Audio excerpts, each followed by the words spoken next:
우리가 신앙의 리더십 관련된 책들이 참 많이 있습니다. 특별히 이제 이번 특별 새벽기도처럼 구약과 신약에 나타난 인물들 가운데 신앙의 리더가 되는 사람들을 많이 연구해 놓은 그런 책들도 많이 있습니다. 그런데 의외로 제가 처음 거의 처음 신앙에 나오는 리더들에 관련된 책을 접할 때 저는 많은 책들이 느헤미야를 빠지지 않고 언급하는 데 있어서 처음에는 약간 의아해했습니다. 자, 우리가 구약 성경 그러면은 느헤미야를 굳이 만약에 한 10명 정도 구약에서 중요한 인물을 뽑아라. 그러면은 제가 그 당시는 그랬습니다. 느헤미야는 10명 속에 들어올 수가 없습니다. 자, 아브라함, 이삭, 야곱, 요셉 너무너무 중요하잖아요. 모세, 아론 뺄 수 없는 인물들이잖아요. 엘리야, 엘리사 벌써 8명이에요. 이사야, 예레미야를 뺄 수 있습니까? 못 빼잖아요. 다윗을 어떻게 뺍니까? 못 빼잖아요. 벌써 11명, 12명이 넘어가는 겁니다. 그런데 제가 처음에 한 구약의 리더십, 구약에 나타난 리더 이렇게 할 때 느헤미야를 거의 빼지 않고 언급을 합니다. 우리가 생각할 때도 느헤미야가 그냥 바벨론에서 들어와서 성벽을 쌓았던 인물, 그것도 성전을 지었던 인물이 아니에요. 성벽을 쌓았던 인물이에요. 성전을 지었다면, 제2성전을 지었다면 또 그래도 우리가 그렇지 무너진 성전을 지었으니까 그 무너진 성전을 다시 회복했으니까 그만한 또 인물의 그 비중이 있는데, 아니 무너진 성전도 아니고 성벽을 쌓았는데, 아니 이사야보다도 어떨 때는 엘리야보다도 더 중요한 리더십의 그 리더로 선택해서 연구하고 그 말씀을 나누는 걸 보고 처음에 좀 의아해했습니다. 그런데 이 성경을 읽고 목회를 하고 다시 느헤미야를 보고 할 때, 왜 그 성경의 리더를 연구하는 사람들이 느헤미야를 빼지 않고 꼭 언급했는가? 많이 실감이 납니다. 사실 이 느헤미야를 처음부터 쭉 읽어보면은 굉장히 우리 현실적인 신앙적인 현실, 그 신앙과 현실이 같이 겹쳐 있는데, 특별히 방해 세력이 많았을 때 어떻게 그 방해 세력을 뚫고 하나님의 일을 감당할 수 있었을까에 대한 실제적인 가이드라인입니다. 그래서 이 느헤미야는 저도 목회를 하면 할수록 더 매력적으로 다가오는, 더 어렵고 힘들 때마다 느헤미야를 읽으면서 이런 방해 세력 가운데서 이렇게 황폐한 곳에서 어떻게 성벽을 세우면서, 그것도 오늘 아까 느헤미야 6장 우리 15절 16절 읽었지만 며칠 만에 성벽을 다 완성합니까? 52일 만에. 제 성격으로는 52일 동안 저는 아마 뜸마들일 겁니다. 해야 되나 말아야 되나, 이거 한다고 저는 2개월 다 보낼 겁니다. 제 성격에는. 돌아오자마자 52일 만에 진짜 정광석화와 같은 놀라운 추진력으로 성벽을 다 완성해버린, 반대가 없느냐? 엄청난 반대가 있어요. 이런 리더십이 어디에서 나왔는가? 이제 우리가 같이 좀 생각해 보면서, 자, 제가 계속해서 말씀드리자면 리더십 그러니까 내가 무슨 리더냐 그렇게 생각하면 안 된다고 말했습니다. 우리가 한 사람 한 사람이 리더가 될 때 좋은 교회의 멤버가 됩니다. 그게 확실합니다. 그러니까 여러분, 정말 좋은 자녀는 아비와 어미의 마음을 아는 자녀가 진짜 좋은 자녀입니다. 내가 자녀인데 어머니 아버님 마음을 알 필요가 뭐 있는데, 나 어머니 아버지가 아닌데, 그건 좋은 자녀가 아니죠. 어머니 아버지의 마음을 아는 자녀가 진짜 좋은 자녀. 리더의 마음을 알고 리더가 어떤 걸 아는 멤버가 정말 좋은 멤버예요. 그러니까 좋은 리더는 좋은 멤버가 될 수가 있습니다.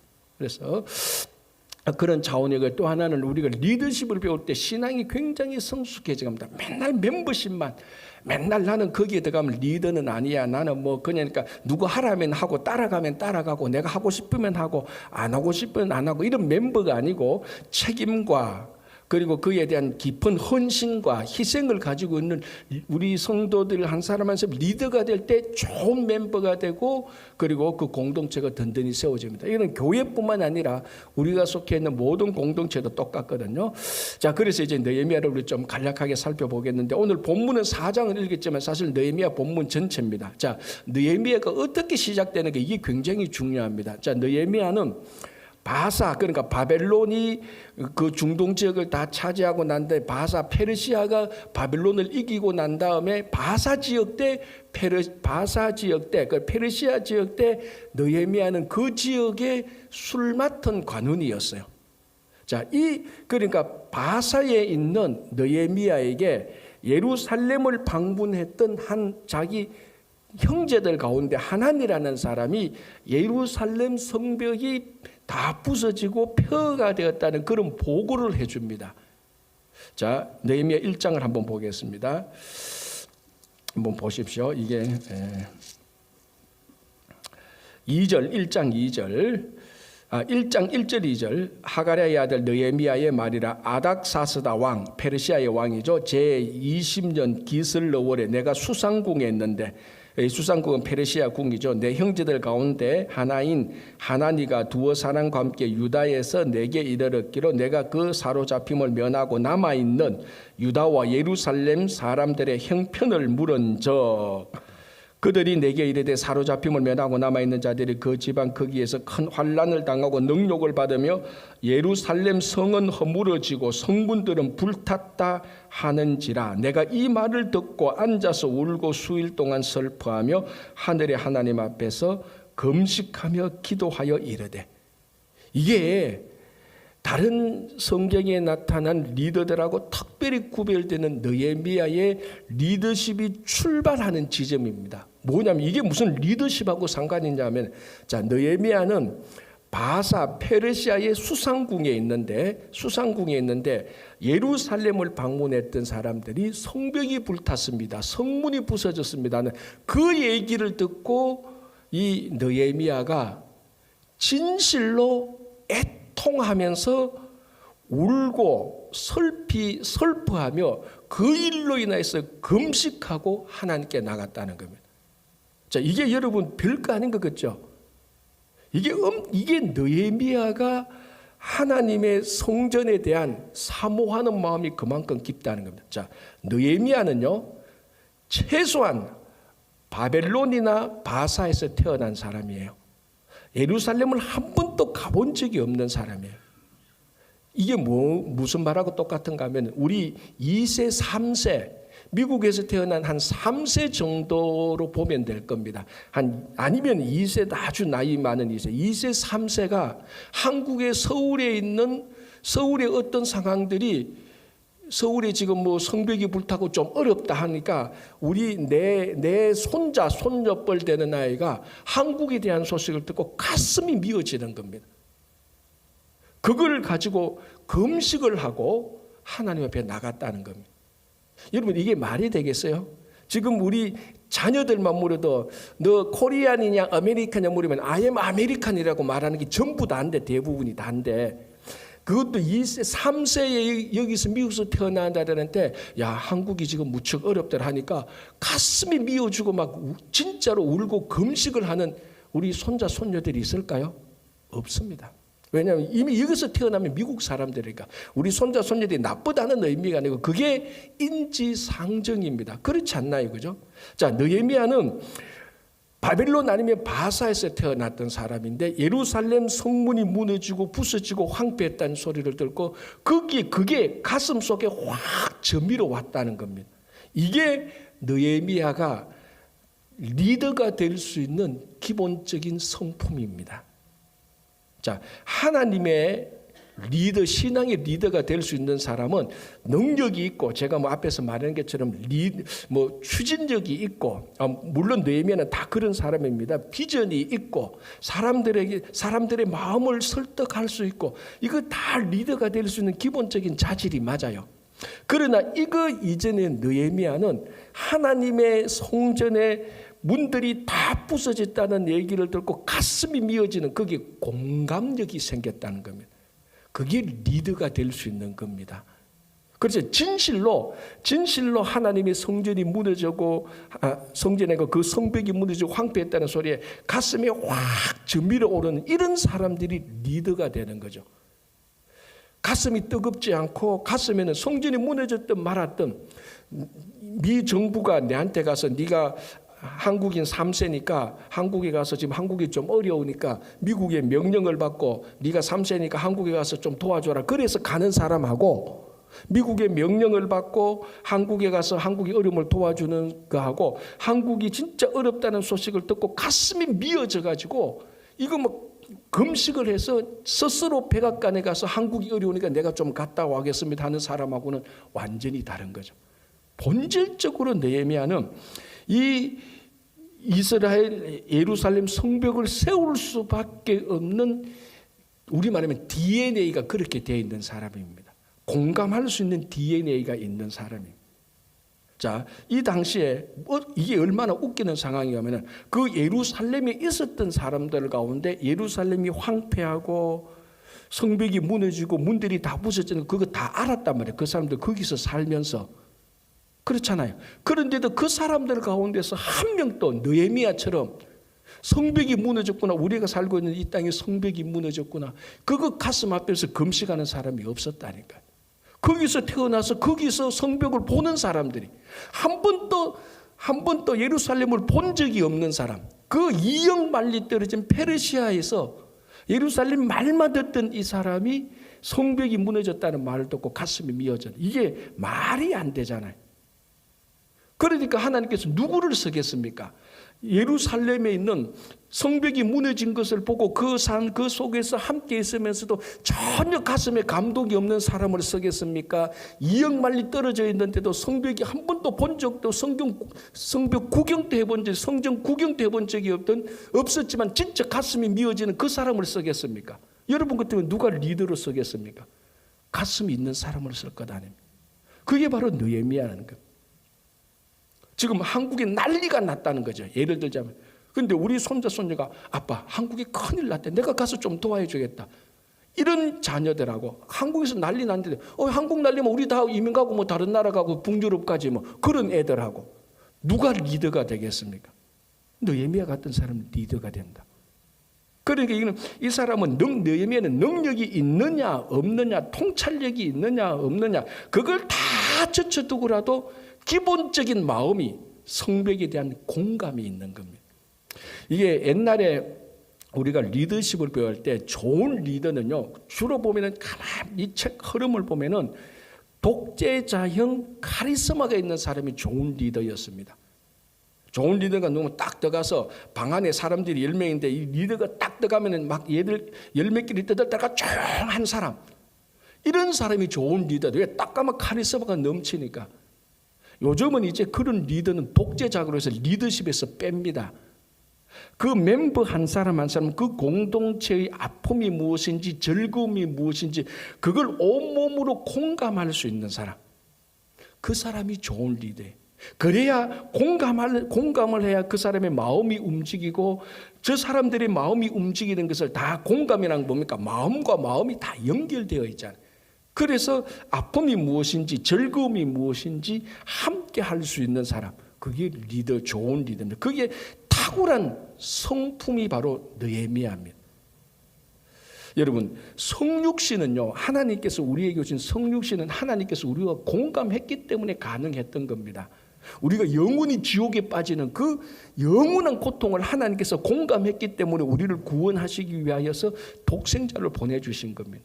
성육신의 근본적인 그 하나님의 모티브는요, 공감입니다. 죄인에 대한 공감. 그죠?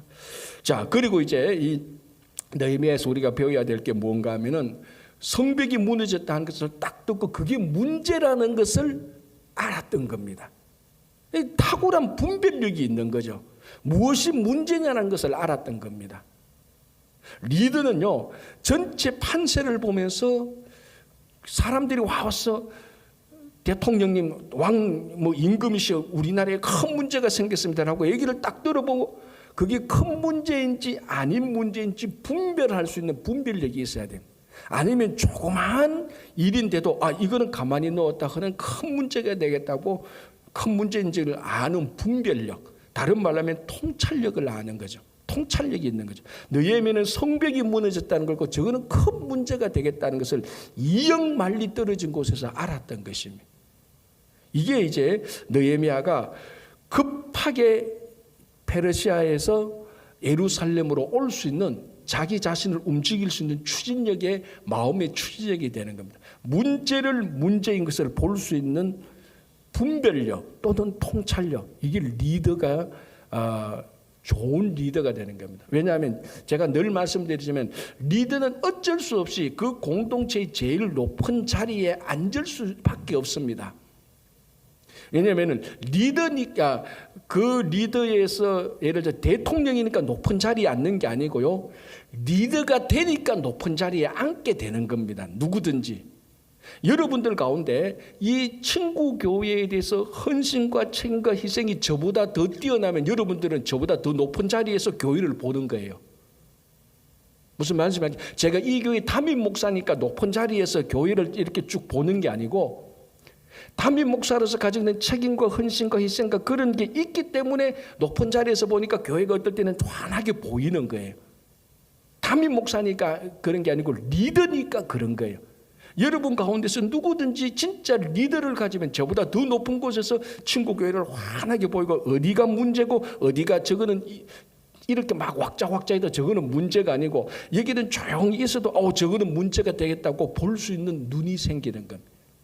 자, 느헤미야는 2영 말리 떨어진 곳에서 예루살렘에 대한 공감력이 있었기 때문에 그 얘기만 딱 들어도 이거 문제구나라는 것을 금방 알아차릴 수 있었던 겁니다.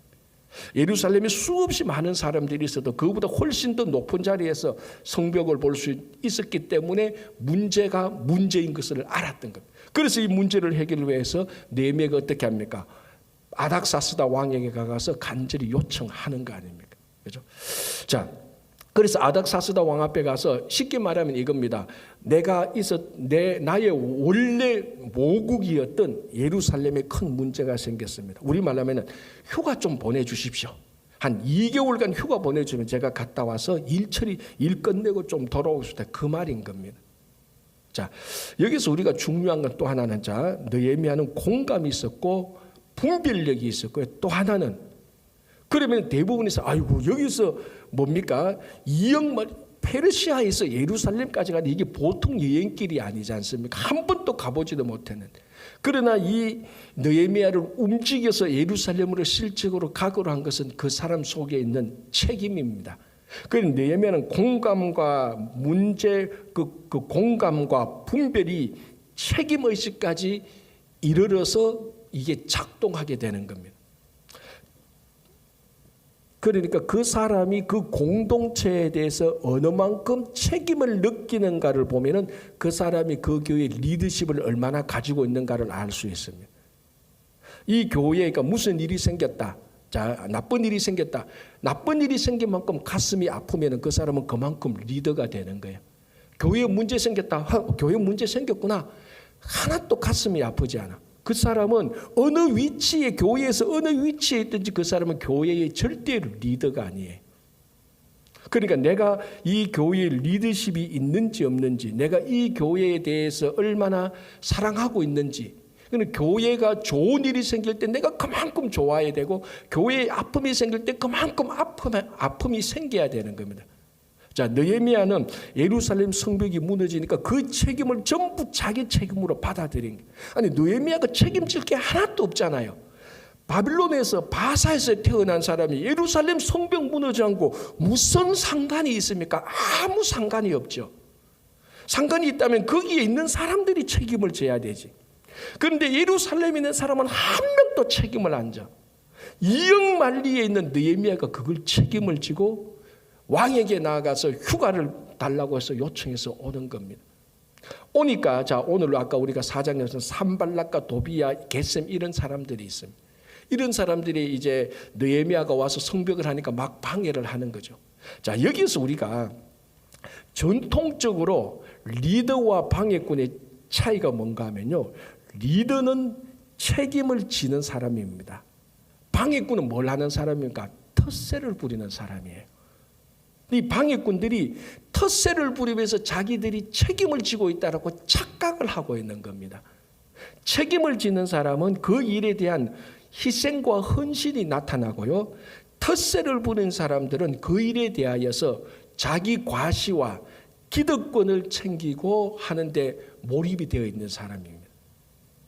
그러니까 내가 이 교회에 리든지 아닌지, 내가 책임이 있는 사람인지 텃세를 부리는 사람인지 보면 압니다.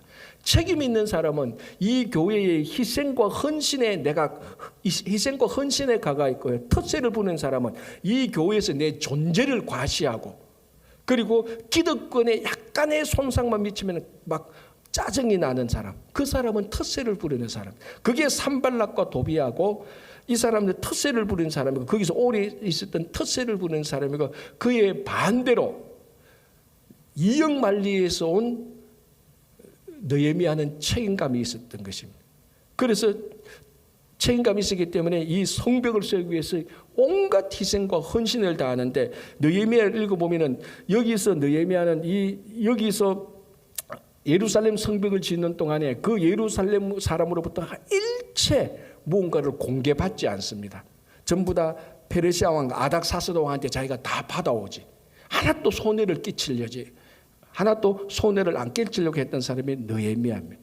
그래서 이 느헤미야에 기본적으로 느헤미야가 어떻게 52일 동안 성벽을 정광석가처럼 만들 수 있느냐, 그 사람의 능력 이전에 그 사람 마음속에 있는 태도입니다. 공감할 줄 알고 분별력이 있었고 책임질 줄 아는 사람이 바로 느헤미야였던 것입니다. 그렇죠? 자, 그리고 1장 11절을 한번 보시기 바랍니다. 1장 11절 이렇게 되어 있습니다. 주여 구하오니 귀를 기울이사 종의 기도와 주의 이름을 경외하기를 기뻐하는 종들의 기도를 들으시고 오늘 종이 형통하여 이 사람 앞에서 은혜를 입게 하옵소서 하였나니 그때에 내가 왕의 술관원이 되었느니라 라고 말합니다. 자, 여러분 여기서 11절에서 어느 단어가 눈에 확 뜨입니까? 저는 술관원이란 말이 눈에 확 뜨입니다. 술이라는 말이 아니고 술관원.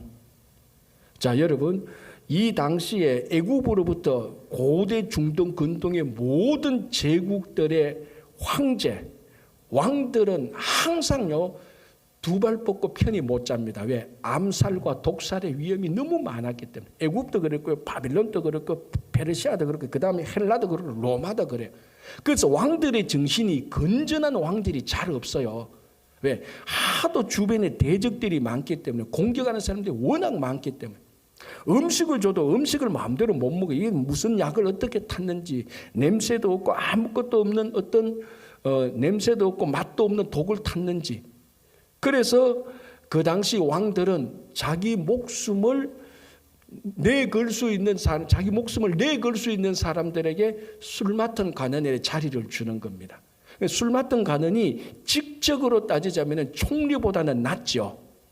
그러나 총리보다 왕이 더 신뢰하는 사람이 술 맡은 관원이에요. 왜? 왕은 내 목숨을 이 사람에게 맡긴다는 의미로 이 사람에게 술 맡은 관원을 맡기는 거예요. 근데 지금 누가 술 맡은 관원이에요? 느헤미야. 느헤미야가 누구의 술 맡은 관원이에요? 바사 왕, 아닥사스다 왕의 술 맡은 관원. 느헤미야가 누구라고요? 유대인 출신이에요. 아닥사스다 왕이 느헤미야로 볼 때는 죄송합니다. 아닥사스다 왕이 볼 때는 느헤미야는 이방인 아닙니까? 이방인에게 어떻게 술 맡은 관원을 맡겨요? 못 맡기죠. 그런데 아닥사스다 왕은 페르시아 사람들을 다 제끼고 느헤미야에게 자기 목숨을 맡겼다는 거예요. 그럼 느헤미야가 어떤 사람입니까? 그만큼 신실하고 신뢰할 수 있는 인물이라는 겁니다. 왕이 이방 사람에게 자기 목숨을 맡기는 거예요. 같은 페르시아 사람들한테 못 맡기는. 그만큼 느헤미야는 근본 자체가 성실, 신뢰라는 겁니다. 그렇지 않고, 자, 우리가 요셉이 애굽의 총리가 되었죠. 다니엘이 애굽의 총리가 됐죠. 어마어마한 일들입니다. 그거 못지않게 느헤미야가 아닥사스다 왕의 술 맡은 관원이 됐던 것은 그만큼 위대한 일이에요. 우리가 놓쳐서 그렇지. 그러니까 이 술 맡은 관원이었던 느헤미야가 이 모든 사실을 알고 아닥사스다 왕에게 가서 우리 조국 예루살렘이 문제가 있으니까 내가 휴가를 좀 주십시오. 그러니까 왕이 다 너 빨리 갔다 와라고 하는 겁니다. 그만큼 신뢰가 있으니까. 자, 여기서 우리가 하나 진짜 본봐야 되는, 느헤미야의 리더십을 본봐야 되는 건 뭐냐면요, 세상에서도 세상의 최고의 권력자가 전적으로 자기 목숨을 맡길 수 있는 빛과 소금이 돼야 되는 겁니다. 우리가 다니엘도 그렇고 애굽도 그래서 이 사람들이 어디에서 빛났느냐? 진짜 이방 땅에서 빛이 났지 않습니까? 우리가 신앙적인 상징은 세상 한가운데에서 진짜 초롱초롱하게 빛이 났던 인물입니다. 교회 안에서 빛이 났던 것은 아니고, 제 말이 무슨 말인지 알죠? 교회 안에서 위대한 인물일 수도 있었겠지만 교회 바깥에서 위대한 인물이었다는 거예요. 우리가 앞으로 다음 세대는 이런 인물들을 키워야 됩니다. 느헤미야와 같은 이런 인물들, 세상의 한가운데서 세상이 진짜 이 세상이 느헤미야에게 자기 목숨을 맡길 만큼 신뢰하는 그런 사람을 우리가 다음 세대의 자녀들을 키워야 된다. 그게 정말로 느헤미야의 리더십이죠. 그래서 느헤미야가 아닥사스다 왕한테 성전을 지을 수 있는 재료들도 받고요, 통행권도 받고요, 그 권위도 가지고 오게 되는 겁니다. 그래서 성전을 짓는데 이제 우리가 아까 읽었던 느헤미야 4장 보니까 텃세를 부리는 사람들이 있잖아요. 그게 산발랏, 도비야, 게셈 같은 사람들이 계속해서 방해하는데 엄청난 방해합니다.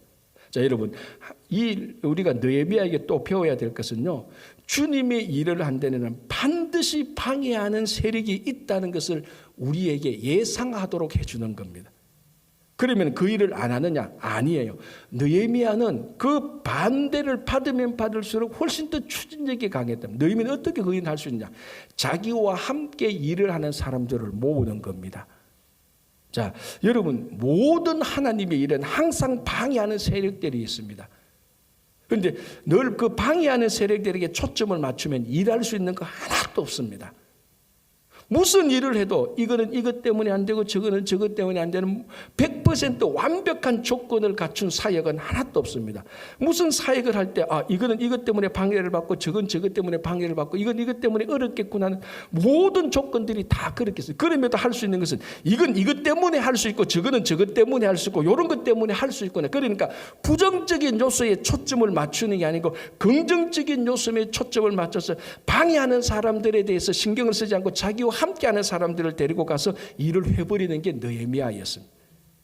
그래서 우리 교회도 그렇잖아요. 어떤 일을 시키면 목사님 이런 것 때문에 안 되겠는데요. 맞아요. 그런데 뒤집어 보면 내가 이런 것 때문에 할 수 있겠네. 그거는 생각을 안 해요. 좋은 리더라는 것은 이런 것 때문에 안 되겠네를 보는 것보다 이런 것 때문에 할 수 있겠네. 그걸 보는 겁니다. 그게 여호수아에도 똑같은 거예요. 가능성을 보고 긍정성을 보는 겁니다. 느헤미야도 그랬어요. 방해하는 사람들에게 초점 맞추지 않으십니다. 산발랏, 도비야 엄청나게 방해했죠. 유언비어도 퍼뜨리고 소문도 퍼뜨리고 자기들이 힘을 모아서 실제로 실력 행사도 했고, 그러나 느헤미야는 자기와 함께하는 사람들에게 초점을 맞춰서 그 일을 정광석가처럼 52일 만에 해낸 겁니다. 좋은 리더라는 것은 다시 여호수아와 같은 그 여호수아와 같이 이제 반복되는 얘기인데, 일을 할 수 있는 긍정성을 볼 수 있는 눈, 가능성을 볼 수 있는 눈, 그걸 또 다른 말로 하면 비전이죠. 그리고 그 비전에 함께 동참한 사람들이 많든 적든 그 사람들에게 초점을 맞추고 그 일을 명령 가신 하나님에게 초점을 맞추고 일을 해나가야 되는 것이지, 방해하는 세력이 이렇고 방해하는 사람들에게 그 초점을 맞추면 할 수 있는 일은 하나도 없습니다. 그게 느헤미야였고 여호수아였습니다. 우리 실제적인 삶 속에 늘 일어나는 일들이죠. 교회도 그렇고 여러분 일터도 그렇고 비즈니스도 그렇고 다 그렇습니다. 모든 일에 안 되는 건 반드시 다 있어요. 완벽한 조건은 하나도 없습니다. 할 수 있는 조건, 가능한 조건, 긍정성을 보고 밀고 나갈 때 그 일이 성공되는 겁니다. 그래서 52일 만에 산발랏 도비야가 뭐라고 말합니까? 이 성벽 여우가 올라가도 무너진다고 얼마나 조롱했습니까? 그러나 52일 만에 성벽을 싹 해치우는 이 느헤미야의 리더십이 여러분들과 그리고 우리 교회 여러분 성도들의, 그리고 여러분들이 있는 일터와 가정과 모든 비즈니스에 이런 일들이 여러분 때문에 일어나기를 간절히 바랍니다. 기도하겠습니다. 하나님 감사합니다. 많은 방해 세력들이 있고 어려움이 있습니다. 그러나 주님의 일을 할 때 하나님께서 우리에게 명령을 하셨고 또 하나님께서 명령하신 그 일 가운데는 항상 할 수 있는 긍정성과 가능성이 있다는 것을 봅니다. 주님, 방해하는 세력들에 의해서 방해당하지 않고 주님께서 하시고자 하는 그 일로 함께하는 사람들로 주님의 일을 잘 감당케 하여 주시고 하나님의 일에 대한 공감을 주시고 우리들에게 분별을 주시고 주님의 일에 대한 거룩한 책임감을 더하여 주시옵소서. 주님, 특별히 우리 김영만 장로님 천국으로 가는 마지막 여정에 주님께서 함께해 주시고 그 마음에 늘 영원한 안식과 기쁨을 더하여 주시고 우리 이창건 집사님 올 한 해 동안 많이 회복되게 하여 주시고 그 외에도 연약한 육신과 연약한 심령에 있는 모든 분들 주님께서 회복시켜 주시고 위로해 주시고 우리 자녀들 느헤미야와 여호수아와 모세와 다윗과 같은 위대한 지도자가 되게 하여 주시옵소서. 함께 섬기는 친구교회가 올 한 해 동안에도 주님의 일을 잘 감당케 도와주시고 오늘도 이 아침에 이곳에서 그리고 각 가정에서 기도하는 모든 기도를 들어주실 것을 믿으며 예수님 이름으로 기도하옵나이다. 아멘.